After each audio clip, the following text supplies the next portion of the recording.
Marcus Chen stepped out of his black Mercedes, adjusting his expensive watch as he glanced at the historic palace before him. The morning sun reflected off the polished marble steps, and tourists gathered around the entrance, cameras ready.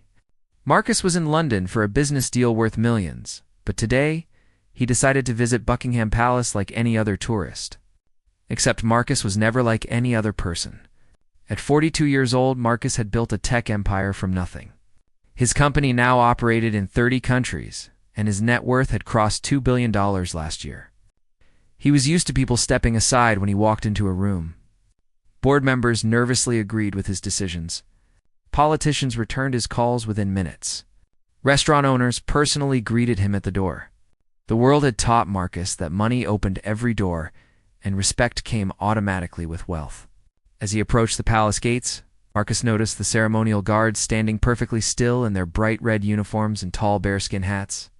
Tourists posed next to them, trying to make them smile or move. Marcus found it amusing how people treated these guards like statues. To him, they were just employees doing a job, no different from the security guards at his company headquarters. Marcus walked past the crowd, heading toward a restricted area marked with red ropes. He had read somewhere that important visitors used a different entrance, and he considered himself important enough.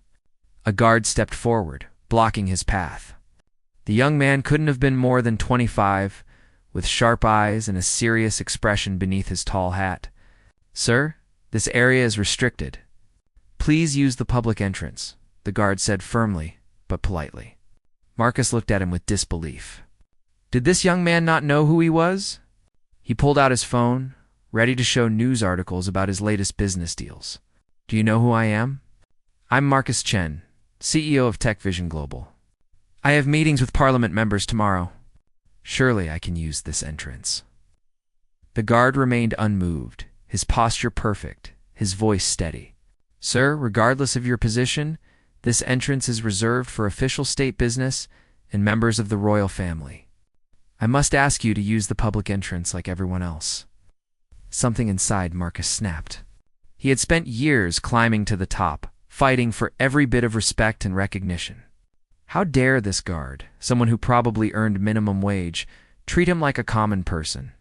The crowd around them grew quiet, sensing tension in the air. "You're just a guard," Marcus said, his voice rising with anger. "I could buy this entire palace if I wanted to. I employ thousands of people. Show some respect and let me through." The guard's expression didn't change. He simply repeated his instructions, adding that security would escort Marcus out if he didn't comply. The calm in the guard's voice made Marcus even more furious.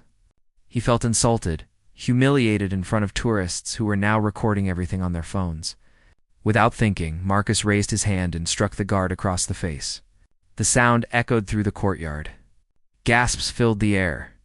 Phones pointed directly at Marcus, capturing everything. The guard stumbled slightly, but quickly regained his composure, his cheek red from the impact. Within seconds, 3 more guards surrounded Marcus, and palace security rushed toward the scene. Marcus suddenly realized what he had done. The crowd stared at him with shock and disgust. A woman covered her child's eyes. An elderly man shook his head in disappointment. Marcus tried to explain to justify his actions, but his words fell on deaf ears. Security guards grabbed his arms, and within minutes, police arrived at the scene. As officers handcuffed him, Marcus watched the young guard standing tall, maintaining his post despite what had just happened. There was something in the guard's eyes, not anger or fear, but something else. Dignity. The very thing Marcus thought his wealth had given him. This young guard possessed naturally, without needing a single dollar to prove it. The police station smelled of stale coffee and old paperwork. Marcus sat in a cold interrogation room, his expensive suit now wrinkled, his perfectly styled hair falling out of place. He had called his lawyer immediately, confident that money would fix this problem like it fixed everything else. His lawyer, Richard, was one of London's best, charging £1,000 per hour. Surely this misunderstanding would disappear by evening. But as hours passed, Marcus began to realize this situation was different. The officer handling his case, Detective Sarah Williams, treated him no differently than any other person accused of assault. She didn't care about his company or his wealth. She asked straightforward questions, took his statement, and informed him that charges were being filed. The assault had been recorded by dozens of tourists, and the videos were already spreading across social media. Richard arrived with his leather briefcase and confident smile. But even he looked concerned after speaking with the detective. "Marcus, this is serious. You assaulted a royal guard on palace grounds. This isn't just simple assault. There are additional charges possible because of the location and the victim's position. The videos are everywhere online. My advice is to show genuine remorse and hope for a lenient judge." Marcus felt his world tilting. He had never been held accountable like this before. Business rivals who tried to sue him eventually backed down. Employees who complained about his harsh management were silenced with settlements. Politicians he donated to made problems disappear. But this was different. This was a crime witnessed by hundreds, recorded by many, and now public knowledge around the world. They released him on bail, but the damage had already begun. Marcus checked his phone to find thousands of notifications. News outlets were running the story with headlines like, "Oh, billionaire CEO attacks royal guard," and "Tech mogul's shocking display of arrogance." The videos showed everything clearly. Him yelling at the guard, him raising his hand, him striking a man who was simply doing his job. The comments were brutal. People called him entitled, cruel, and heartless. His assistant called with worse news. The board of directors wanted an emergency meeting. 3 major clients had canceled contracts. Investors were concerned about the company's reputation. Marcus tried to issue a public apology through his social media, but his words felt hollow even to himself. "I deeply regret my actions and apologize to the guard and everyone offended by my behavior." The response was immediate and harsh. People saw through his corporate language, calling it a fake apology designed to protect his business, not genuine remorse. That night, alone in his luxury hotel room overlooking the Thames, Marcus couldn't sleep. He kept replaying the moment in his mind. The guard's face, the sound of the strike, the shock in the crowd's eyes. For the first time in years, Marcus felt something he had forgotten existed. Shame. Real, crushing shame that money couldn't erase or lawyers couldn't defend against. He thought about his journey to success. He had grown up poor, the son of immigrants who worked multiple jobs to support the family. He remembered his father coming home exhausted, his mother counting pennies to buy groceries. Young Marcus had promised himself he would never be powerless like them. He studied hard, worked harder, and built his empire brick by brick. But somewhere along the way, success had changed him. The boy who once understood struggle had become a man who looked down on others. The next morning, Marcus attended his court hearing. The judge was a woman in her 60s with kind eyes, but a firm voice. She reviewed the case, watched the videos, and listened to both sides. The guard, whose name Marcus finally learned was James Morrison, stood with quiet dignity as his lawyer spoke. James wasn't asking for money or revenge. He simply wanted Marcus to understand that position and wealth didn't give anyone the right to hurt others. The judge sentenced Marcus to community service, anger management classes, and a substantial fine that would go to charity. But she also said something that struck Marcus deeply. "Mr. Chen, you have built an impressive career, but true success is measured by how we treat others, especially those with less power than ourselves. I hope you use this experience to reflect on the kind of person you want to be." Marcus left the courthouse. Reporters swarmed him with cameras and microphones. He said nothing, walking through them with his head down. His phone buzzed constantly with messages from business partners distancing themselves from him. Investors expressing concerns, and friends who suddenly seemed very busy. The empire he had built was shaking, and for once, Marcus had no idea how to fix it. Marcus returned to New York hoping distance would help, but the scandal followed him across the ocean. His assistant handed him a stack of resignation. Letters from key employees who didn't want to be associated with his name anymore. The company's stock had dropped 15% in just 3 days. His face was now synonymous with arrogance and privilege. It's exactly the opposite of the innovation and progress his company claimed to represent. The board meeting was worse than Marcus expected. 12 directors sat around the long mahogany table, their faces serious and closed off. These were people Marcus had worked with for years, some he considered friends. But today, they looked at him like a stranger. The chairman, Robert Hayes, didn't waste time with pleasantries. "Marcus, we need to discuss your position as CEO. The incident in London has caused significant damage to our brand. We've lost contracts worth millions. Our stock is falling, and employees are questioning the company's values. Several board members believe it's time for you to step down." The words hit Marcus like a physical blow. Step down? From the company he had built from nothing? He wanted to argue, to remind them of every success, every innovation, every billion-dollar deal he had closed. But looking around the table, he saw their minds were already made up. Money and success only mattered when you maintained the image that came with it. They reached a compromise. Marcus would take a temporary leave of absence. 6 months to complete his court requirements, repair his image, and prove he could change. An interim CEO would run daily operations. Marcus would retain his title but lose his authority. It was humiliating, but refusing meant losing everything completely. His community service assignment surprised him. Instead of picking up trash in a park or painting a community center, the judge had assigned him to help at a veteran shelter in the Bronx every Tuesday and Thursday for the next 4 months. Marcus would serve meals, organize donations, and assist with whatever the shelter needed. His lawyer had tried to change the assignment, arguing it was too demanding for someone of Marcus's position, but the judge had been firm. The shelter was in a converted warehouse, paint peeling from the walls, old furniture scattered in the common room. It served about 60 veterans, men and women who had served their country but now struggled with homelessness, mental health issues, and the difficulty of returning to civilian life. The director, a former Army nurse named Patricia Rodriguez, greeted Marcus on his first day with a knowing look. "Mr. Chen, I've read about you. I'm sure this isn't where you wanted to spend your time, but these people deserve respect and genuine help. Leave your ego at the door, roll up your sleeves, and actually listen to their stories. That's all I ask." Marcus nodded, feeling completely out of place in his casual clothes, surrounded by people who had nothing but somehow seemed more at peace than he felt. That first day, he served lunch to a line of veterans. An older man with kind eyes and worn hands thanked him for the food. Marcus mumbled something polite and moved to serve the next person, but Patricia pulled him aside. That was Thomas. He served 3 tours in Vietnam, lost his leg in combat, came home to a country that didn't appreciate his sacrifice, and ended up on the streets. When he thanks you for a meal, he means it. The least you can do is look him in the eye and acknowledge his gratitude.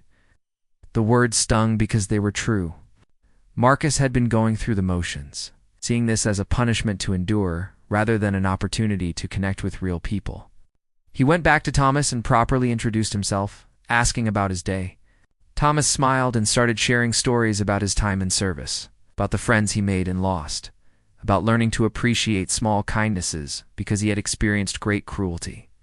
Over the following weeks, Marcus met more veterans. There was Sarah, who had been a medic in Iraq and now struggled with PTSD that made normal work impossible. Marcus listened as she described the weight of trying to save young soldiers who were too injured to survive. There was David, a former Marine who had lost his family while deployed and returned to find himself completely alone. There was Maria, who had served with honor, but came home to find no one cared about her service or her struggles.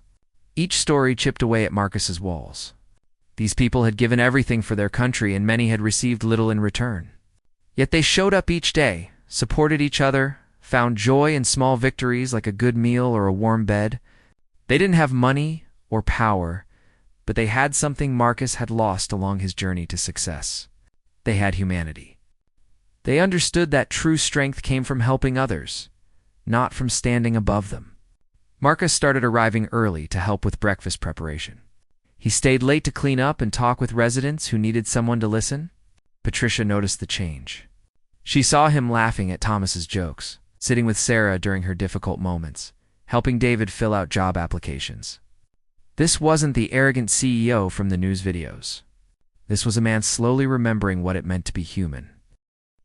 3 months into his community service, Marcus received an unexpected visitor at the shelter. James Morrison, the royal guard he had struck, walked through the door wearing civilian clothes. Marcus froze, a tray of food in his hands, completely unprepared for this moment. James looked around the shelter with curiosity before his eyes landed on Marcus. Patricia noticed the tension and approached them. James introduced himself politely, explaining that he was in New York visiting family and had read about Marcus's community service assignment. He wanted to see for himself if the change people were talking about was real or just another performance for the cameras. Marcus set down the tray, his hands trembling slightly. James, I don't know what to say. I'm sorry it doesn't seem like enough for what I did to you. James studied him for a moment before responding. You're right. Sorry isn't enough on its own, but actions can be. Mind if I stay for a bit and see what you're actually doing here? For the next few hours, James observed Marcus working. He watched him serve meals with genuine care, listened to him talk with veterans about their struggles, saw him clean tables and organize donations without complaint. During lunch, Thomas invited James to sit with them, and they discovered they had something in common. Both had served their countries in different ways. Both understood duty and sacrifice. Thomas looked at Marcus with a knowing smile. This one here, he was pretty useless when he first showed up. Didn't know how to talk to people, treated everything like a business transaction. But he's learning. Slowly, but he's learning. Marcus laughed, feeling both embarrassed and grateful for Thomas's honesty. James seemed surprised by the easy friendship between them. After lunch, James asked Marcus if they could talk privately. They walked to a quiet corner of the shelter, and James spoke with the same steady voice Marcus remembered from that terrible day at the palace. I was angry after what happened. Not just because you hit me, but because you treated me like I was worthless because I wasn't rich or powerful. I've spent my life serving something bigger than myself. My family has served the crown for 3 generations. We don't do it for money or fame. We do it because duty and honor matter. When you struck me, you weren't just hitting a person. You were showing contempt for everything I value. Marcus felt tears forming in his eyes, something that rarely happened anymore. You're absolutely right. I had forgotten what duty and honor even meant. I thought success was about being above everyone else. But these past months have taught me I was wrong. These veterans here, they have nothing, but they have everything that actually matters. And you stood there with dignity while I acted like a fool. I genuinely am sorry, James, not because I got caught or because it hurt my business, but because I hurt another human being who deserved respect. James nodded slowly, seeing genuine remorse in Marcus's eyes. I appreciate that. The reason I came here wasn't to make you feel worse. I came because I read an interview Patricia gave about your work here. She said you were changing, becoming someone who genuinely cared. I wanted to see if it was true. And I think maybe it is. It talked for over an hour. James shared his own story. He had grown up in a working-class family in Manchester. His father was a factory worker, his mother a nurse. They taught him that every person deserved dignity, regardless of their position or wealth. He joined the Royal Guard not for prestige, but to serve his country with honor. He made decent money, enough to help support his parents and save for the future, but he would never be wealthy. And that was fine with him because he measured success differently than Marcus had. Wealth isn't wrong, James explained, but it's what you do with it that matters. You built a successful company, employed thousands, created innovative products. That's genuinely impressive. But success without character is just achievement without meaning. The question isn't whether you can be rich and successful. The question is whether you can be rich, successful, and good. Marcus absorbed every word. He thought about his parents, immigrants who had worked themselves to exhaustion to give him opportunities. They hadn't been rich, but they had been good people, kind people. His father would give away their last bit of food to help a neighbor. His mother volunteered at their church every weekend. Young Marcus had admired them, but as he got older and wealthier, he had started seeing their kindness as weakness. He had been ashamed of their simple lives, embarrassed by their lack of sophistication. My parents would be ashamed of who I became, Marcus said quietly. They taught me to treat everyone with respect, but I forgot those lessons. I thought becoming successful meant leaving that old version of myself behind. James placed a hand on Marcus's shoulder. Then maybe it's time to remember. Not the poverty or the struggle, but the values. You can be successful and kind, wealthy and humble, powerful and respectful. Those things aren't opposites. They're supposed to go together. Before James left, he did something unexpected. He extended his hand to Marcus for a handshake. Marcus looked at the offered hand, remembering the last time they had physical contact, remembering the shame of that moment. He shook James's hand firmly, and James nodded with what looked like forgiveness. That night, Marcus couldn't stop thinking about their conversation. He called his parents for the first time in months. His mother answered, surprise and joy evident in her voice. They lived in California now, retired in a modest home that Marcus had bought them, though he rarely visited. He apologized for his absence, for his arrogance, for forgetting the values they had instilled in him. His mother cried. His father told him they were proud he was finding his way back to being the son they raised. It was the most honest conversation Marcus had with them in years. As Marcus's 6-month leave approached its end, he faced an important decision. The board had scheduled a meeting to determine his future with the company. His community service was complete, his anger management classes finished. Public attention had mostly moved on to other scandals. He could return to his position, rebuild his empire, and continue as before. But Marcus wasn't sure that was what he wanted anymore. The shelter had changed him in ways he never expected. Thomas had become a genuine friend, someone Marcus talked to about life, mistakes, and second chances. Sarah had taught him about resilience, showing him that real strength meant facing your demons every day, not hiding from them behind money and power. David had shown him that success meant different things to different people. And sometimes the biggest victory was simply making it through another day. Marcus started thinking about what he could do differently.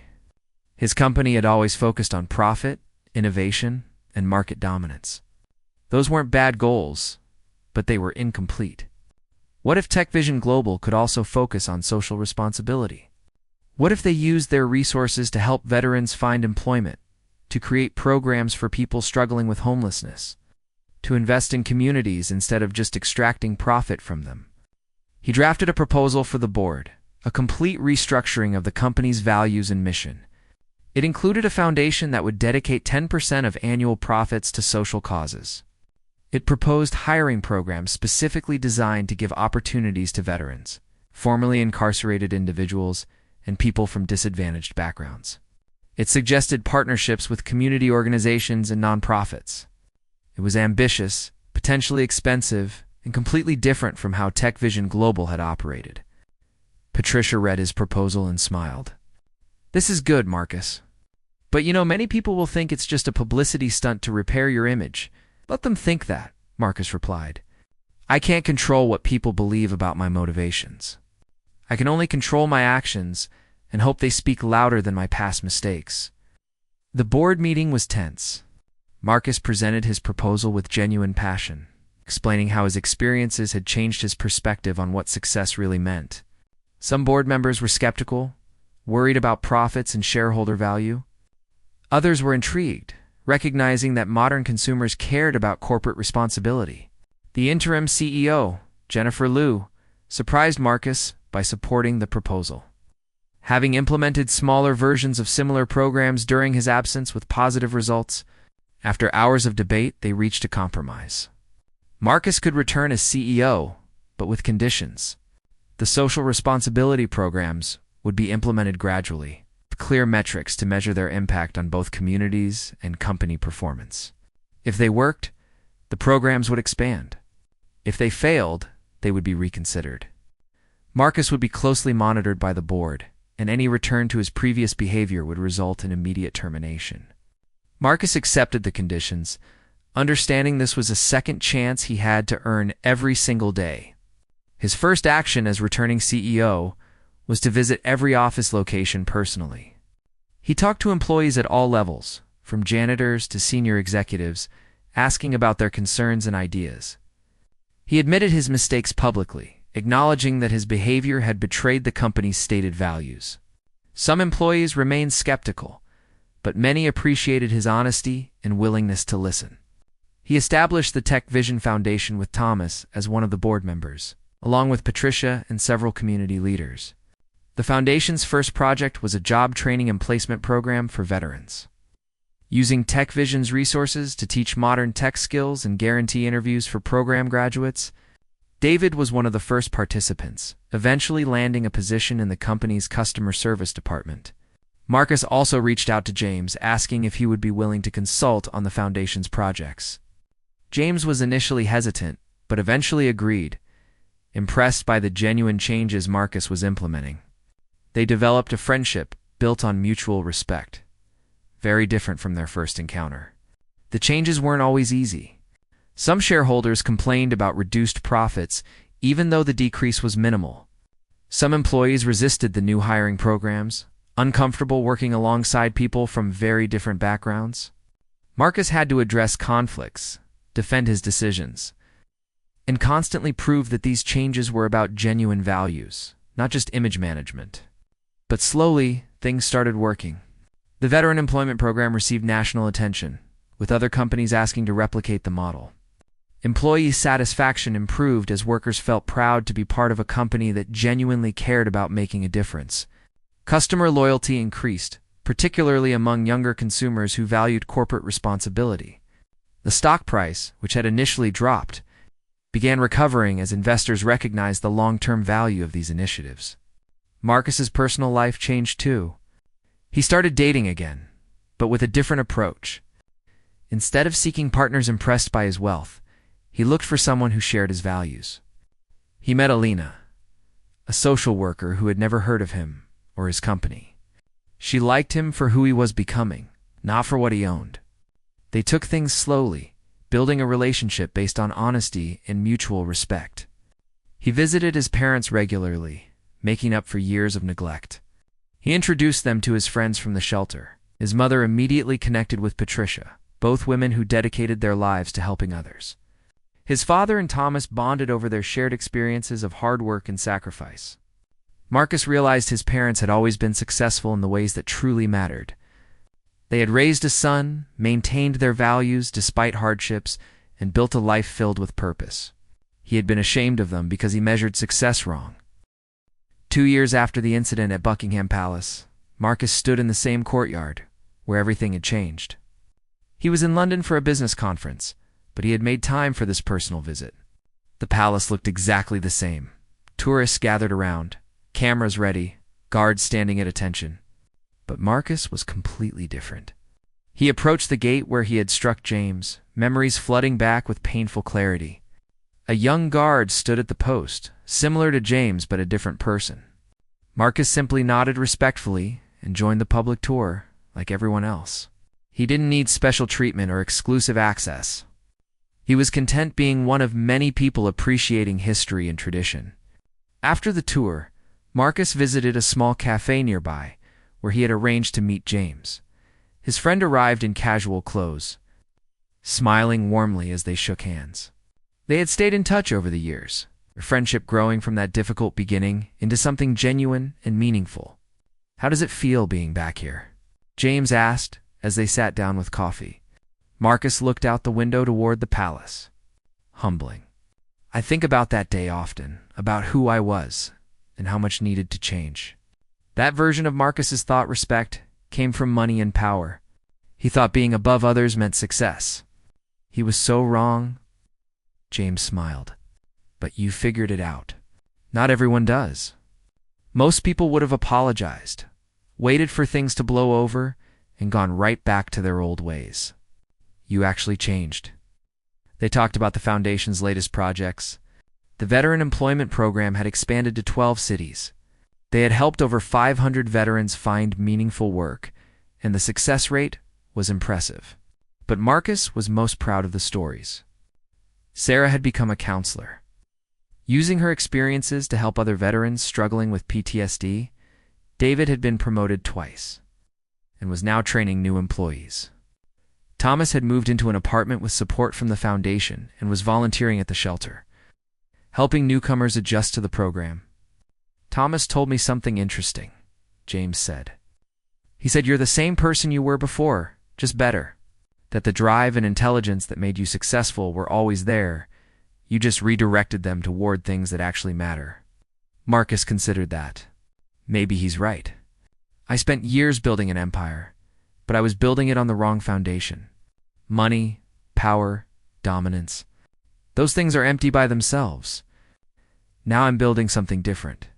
Still successful, still ambitious, but with purpose and values underneath. They discussed James's life too. He had been promoted to a leadership position within the Guard, training new recruits. He emphasized not just discipline and protocol, but also the importance of treating every person with dignity.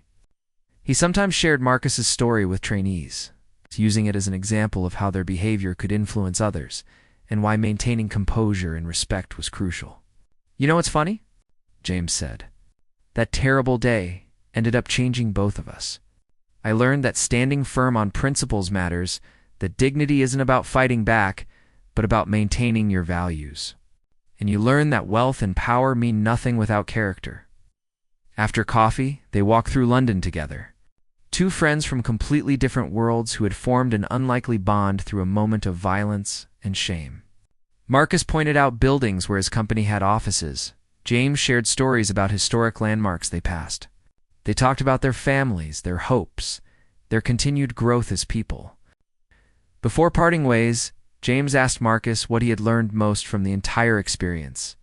Marcus thought carefully before answering. I learned that power and wealth aren't everything. They're not even the main things. They're just tools that can be used well or poorly. True success is about who you are when no one is watching. How you treat people who can't do anything for you, and whether you make the world slightly better or slightly worse. I spent so many years thinking I had achieved success, but I was actually failing at being human. And now? James asked. Now I'm still learning. Every day. The shelter taught me that people with nothing can have everything. You taught me that dignity comes from character, not from wealth. My parents reminded me that the values I was taught as a child were right all along. I just had to lose everything to remember them. As they said goodbye, Marcus felt profound gratitude. That moment of terrible judgment, that incident that had cost him so much, had actually given him everything that mattered. Before, he had money, power, and success, but he was empty inside. Now he had genuine friendships, meaningful work, and a sense of purpose that wealth could never buy. Marcus returned to his hotel and called Alina. They were engaged now, planning a simple wedding that focused on people they loved, rather than impressing guests they barely knew. She asked about his day, and he told her about visiting the palace, about meeting James, about remembering who he used to be. Are you okay? She asked with concern. Those memories must be difficult. I'm more than okay, Marcus replied honestly. Those memories remind me of how far I've come and how important it is to never go back. That person who struck James was successful, but lost. This person, the one I'm becoming, might not have all the answers, but at least I'm asking the right questions. That night, Marcus wrote in the journal his therapist had suggested he keep. He reflected on 2 years of growth, mistakes, and lessons learned. He wrote about Thomas, Sarah, David, Patricia, James, his parents, and Alina. He wrote about understanding that being powerful meant lifting others up, not pushing them down. He wrote about discovering that true wealth wasn't measured in dollars, but in relationships, purpose, and positive impact. The final sentence in that night's entry read, I hit a guard who refused to bow. He taught me the most valuable lesson of my life. Power and wealth aren't everything. In fact, they're nothing at all unless they're used to make you into someone worth respecting. Not because of what you own, but because of who you are. Marcus closed the journal and looked out at London's nighttime skyline. Somewhere out there, James was probably finishing his shift, standing with dignity and honor. Thomas was likely settling into his apartment, grateful for stability and friendship. Sarah was helping someone work through their trauma. David was planning his next career move. And Marcus was here, no longer the man who thought money made him superior, but a man who finally understood what it meant to be truly successful. The journey wasn't over. There would be more challenges, more lessons, more opportunities to either live his values or betray them. But Marcus was ready now. Not because he had all the answers, but because he had finally learned the most important question. What kind of person do you want to be? Everything else, including power and wealth, was secondary to answering that question with integrity every single day.